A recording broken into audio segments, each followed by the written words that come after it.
We're going to be watching another video called The Cringe Side of Zenless Zone Zero. So I'll leave a link down in the description to this video if you guys want to check it out for yourselves without my yapping. I wanted to see this one because I've seen a lot of people on the fence about this game. It seems like the gacha genre is kind of changing, where a lot of people are just overly negative about stuff very, very, very much. So let's watch this and see what's going on. Because of this action, escalating to Donald Trump in a viral clip, raising Genshin Impact.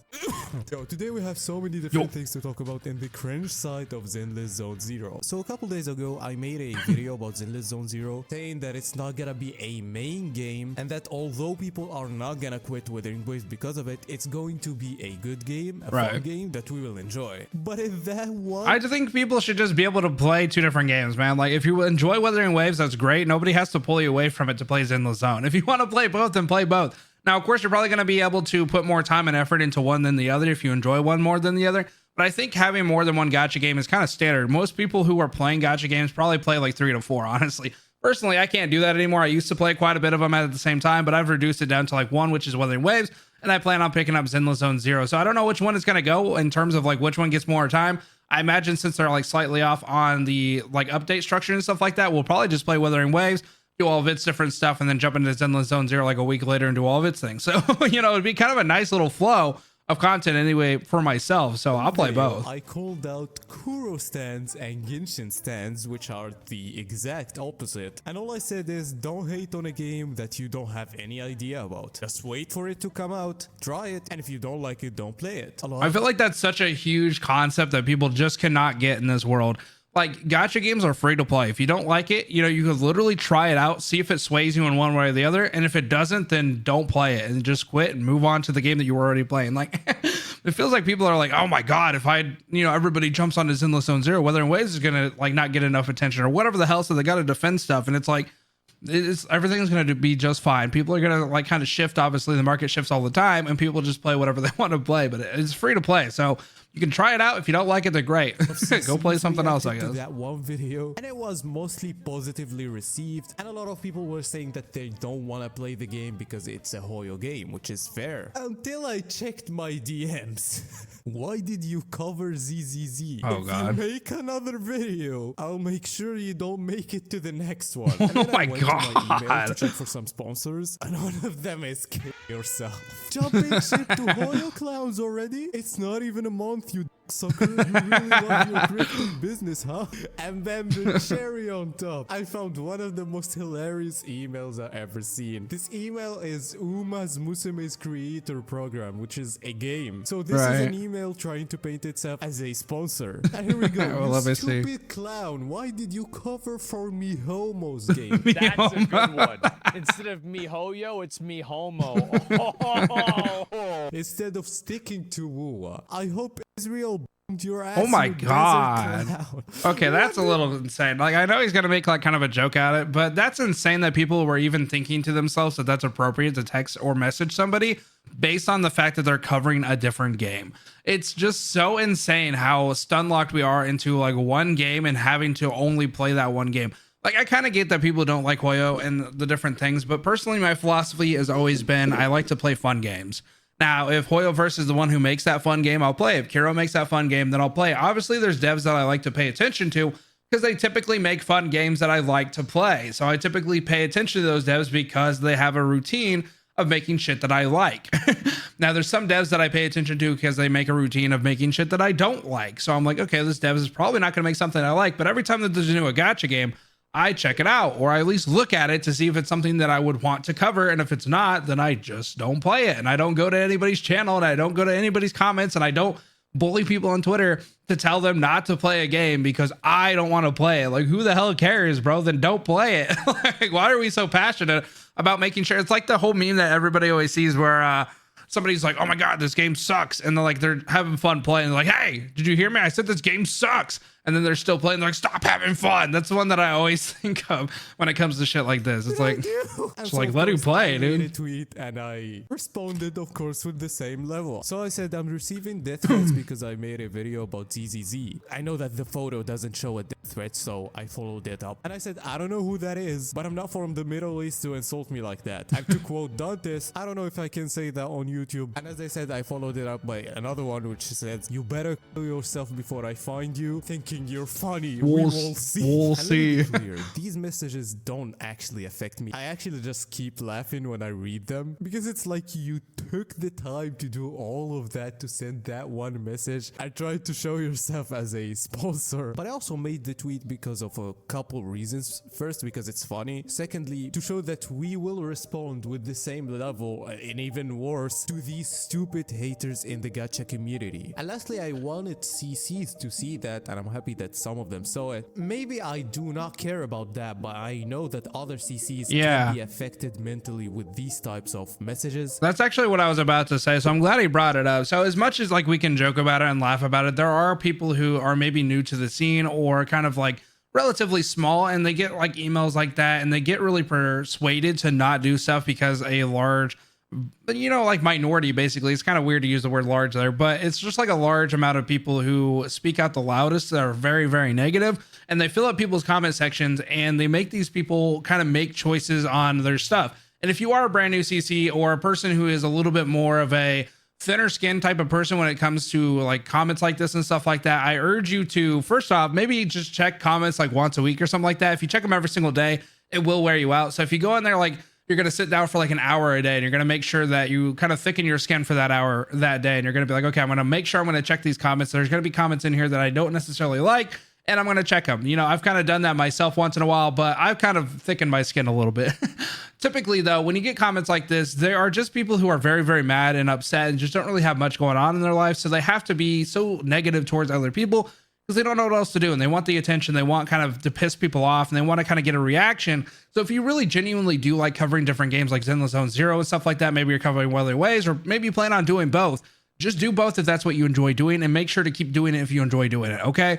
So the only thing that should ever drive what kind of content you make is your passion for it and kind of the numbers and kind of the idea of what you're doing with some of the different data, right? So if you're looking at some different things, you might want to shift your content if it's doing very low views because some of the data is representing that people aren't clicking long enough or whatever, but that's a whole different topic. But just make sure you're not doing it because you're getting one guide by somebody in a comment section basically bullying people and just being an asshole. Okay, delete the comment, block the person, and move on. I know it seems like it's real simple to do, but I know a lot of content creators, including myself when I first started, it was really hard to ignore these type of things. And I stopped making guides for stuff because I would have people say like, oh, you suck at making guides, you're shit, all this different stuff. And I stopped making guides for like Arknights and stuff because of that. And it was one of those things that I kind of deeply regret because I wish I would have kind of kept going with it because I enjoyed doing it. And I let people kind of one guy me into not doing it. So I don't do that anymore. So just kind of a PSA for people. Know that they're not alone. At least if we do reply to these types of messages for once in a while, would be good. So again, if this guy hated himself because of this tweet, I have no sympathy. I'm pretty sure no one has. All we do now is farm his ass. And then I went to the comments on my tweet and Kazahana's video reacting to my tweet. And oh my god, the amount of people trying to say, oh, this is not a Wuthering Waves fan. He's definitely a Hoyo chill trying to portray. It doesn't matter who he is. That community. Holy fucking conspiracy. These people are so unhinged. Like, first of all, who cares? Second of all, I already received numerous of these from Wuthering Waves people. Like, this guy didn't know that I'm going to go ahead and make this public. And I did. Well, that's another thing is like a lot of people will say, well, that's not my community, or it's like, you know, they kind of like try to say that there's not toxic people in certain communities. Like Wuthering Waves has toxic people. PGR had toxic people. Arknights had toxic people. Like, it doesn't really matter. Usually the size of the game kind of tends to shift the, you know, amount of people that are toxic. Because obviously, like, you have a Genshin where it's like super, super popular. So you're going to have like a large majority of just like loud voices saying negative shit. But the most of the people who play the game, like, you know, 60-70% of the people who play the game don't give a shit what other people do, and they're just playing the game to have fun. It's like the 30% that happens to be like a couple million because, you know, Genshin has, you know, more than a couple million playing the game all the time, so they just have so much more negative people. And Wuthering Waves will pretty much face that eventually, if it's not already kind of going that way. As more, you know, popularity, more people play it, there's going to be a, you know, majority or minority of it that's going to get larger and larger every single time that the game grows. And it just becomes one of these things where it doesn't matter what the community is, they're going to be toxic in some way. So you have to kind of brace yourself for this kind of comments because it's going to happen in whatever game you play, because people are just negative because they're assholes and they don't have anything else to do.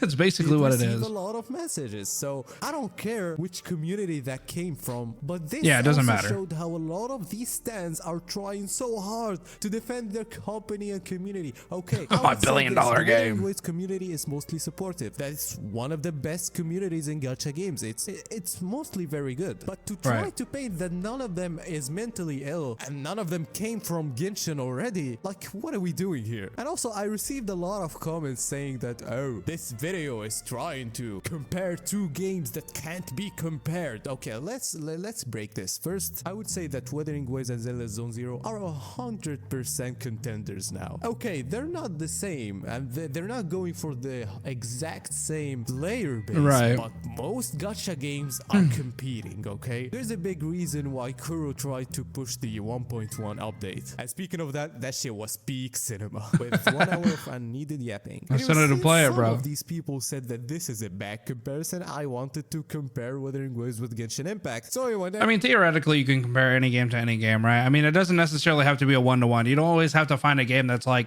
you know, a Zelda Breath of the Wild type of shit to be able to compare Zenless Zone Zero to Wuthering Waves. Like, it has combat, it's action based, and it has some different shit. You hit stuff, right? You hack and slash, you smacks different things.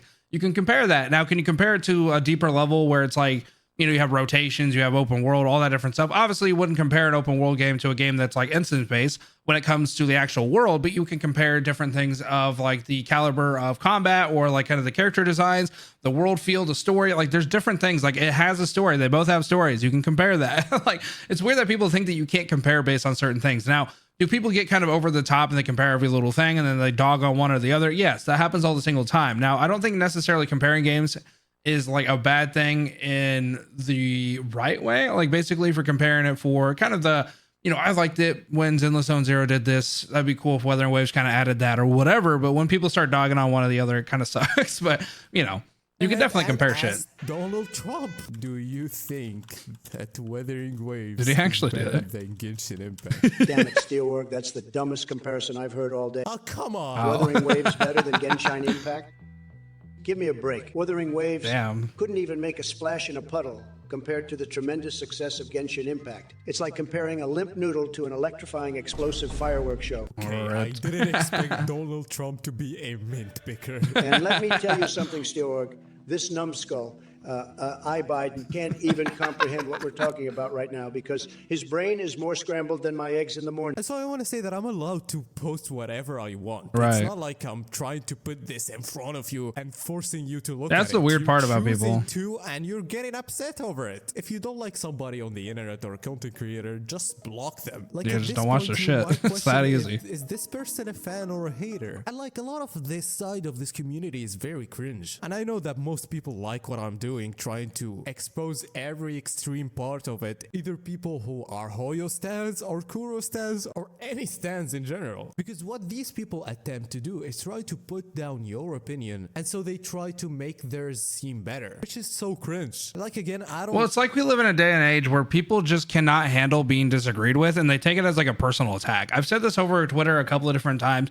If you disagree with somebody or you say that you don't like a certain feature or certain things, people will take it as a personal attack against the thing that they like. And it's never really someone's intention to say something in usually a hateful manner. Now, of course, there are people that go around just saying shit to piss people off. But most of the time, somebody could literally just be like, oh, I don't really like Genshin just because of this, that, and the other. And somebody will be like, but Genshin's my favorite game. That means you're a Wuthering Waves supporter and you only love Kuro games and you must be paid by them. And it's like, what if I didn't like either one of them? You know what I mean? Like, you can literally just not say that you're, you know, disagree with anything or you don't like anything. It's just like, in this day and age, everybody has a problem with you not liking something. And it is so freaking annoying.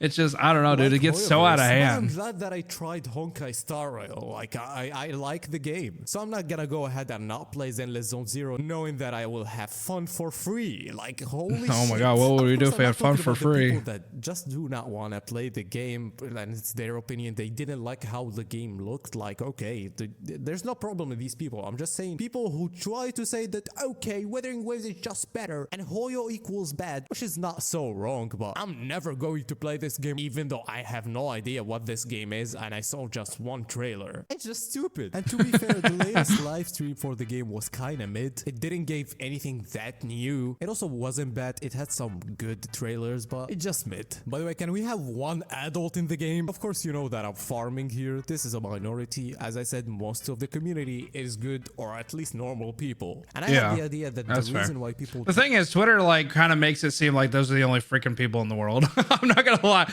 Twitter's kind of turned into a cesspool, and it has been for a long time, but it really does seem like on Twitter, you would almost think that the whole, like, I'm just going to say like Hoyo or Kiro or stuff like that, you just see that there's some of the most degenerate kind of people. And you just think to yourself like, damn, the whole community must be like this. But most of the time, especially as a person who has a lot of comments on some of these different videos, most people don't even give a shit like about what somebody else is playing, what somebody else is doing. I haven't had too many negative like comments on stuff like that. So if I cover one game or the other, somebody would say, this is my cup of tea, I'd rather play this. You know, there's a lot of people who exclusively like to play Arknights. And when I moved on to play like Wuthering Waves and stuff like that, I've had comments where they're just like, I don't really care for Wuthering Waves, but it's cool, like this looks cool or whatever, I'm gonna keep playing Arknights. And it was never like a, oh, you're such a shithead for moving on or whatever the hell, you must be paid or a shield or whatever. It's just so insane that like Twitter seems to amplify such negative voices, and then it just becomes this you know, standard, I guess, basically money on that one game and they don't want their investment to go away. Yeah, I guess that's what it is too. That one comment as the representative of the whale community. I'm not gonna lie, I probably wouldn't read that shit. I mean, maybe I would if it was like kind of positive. It kind of seems like, I guess, I always enjoy your videos, thanks, just one note about a common idea about spinners and toxicity. Okay, maybe I would read it just because of the base of the header. But if it gets into like too much shit. In PGR, Genshin used to, Wuwa, Tower of Fantasy used to, and associates with people that wailed in these games. I really do not think we make up the portion of people that are rabid online about other games. In my experience, most of us spending disposable income that we're fortunate to have and know that is just really supporting the game that we want to see succeed. If that company burns us Genshin and Tower of Fantasy, it's super easy to move on. And he's saying that these whales aren't really spending in a sense because they already have an overflow of money, but I would agree with that. The big whales in the community aren't the problem. I would say that the problem is in the Dolphins who like spend $2,000 in a whole year. Like, it's probably a person who doesn't have that extra income that spent it on something they probably shouldn't have spent it on in the first place, like an extra pull. And, you know, when you compare it to the whales, like the whales have the disposable income, like he was saying, basically to do that type of shit. So they don't really care when it becomes a bad investment because they kind of see it as like going to the movies and watching a bad movie. And then it's like, okay, well, I guess that sucked that it was a bad movie, but whatever, I spent the $20 and I'll move on. Or having like a bad, you know, you go to a new barbecue place and it ends up being kind of shitty. You're like, oh, that kind of sucks. I just won't kind of go there anymore. So I feel like it really becomes a person who ends up gambling a little bit too much and they end up being like either negative or maybe they missed a bill or something like that, where it kind of directly affects them in some way. And now they're like, well, shit, now it's like an investment because I put money into this thing and now this account has all this money in it and I really shouldn't have spent all this money. So now it's more like I'm tied to the game because of that. I feel like that's what ends up happening to a lot of Dolphins, which is why I personally only spend if I have a little bit of extra money or if I really, really want something that I think is going to bring me value in terms of being able to play that character. But my value for it is typically usually just getting my fun out of the character. If I can play that character for, you know, let's just say, yeah, you know, X amount of hours, X amount of days, whatever. I don't really have a time for it, to be honest. I just kind of play the character until I'm done playing the character. And if I move on to another character, that's fine. I don't really ever feel a certain way. Like whenever I spent money in Arknights, I like the devs. I like Hypergriff. I like what they do and I like the game. And I didn't have to spend money because it's pretty free to play. And I spent money because I wanted to. So whenever I moved on from the game, I didn't really feel any negative way about it because I had spent my money kind of giving back to the devs for giving me such a fun time for 2 years. So basically to me, it was more of a value of, you know, spending like the 50 or $100 over the course of 2 years than whatever, you know, that was a lot of fun to be able to do that. I would have spent $60 on a brand new game anyway, you know, just to kind of play less than that. So for me, it was more like just kind of handing the devs a little bit of money and playing a game that was already free to play. So, you know, that's kind of the way I always view it. Alpha whenever it come out, like, or at least one of the characters sometimes. But I think the defenders are people who aren't very rich, but they spent like $1,000 on one of those games, or people that are still young and, you know, kids, and they probably spent $20 of their saving on the game, and they're now thank you for the follow, Doodles. With it. Also, how the hell do we have less subs than Hex Juice? Subscribe now. That was the video. Bye bye. Bye bye.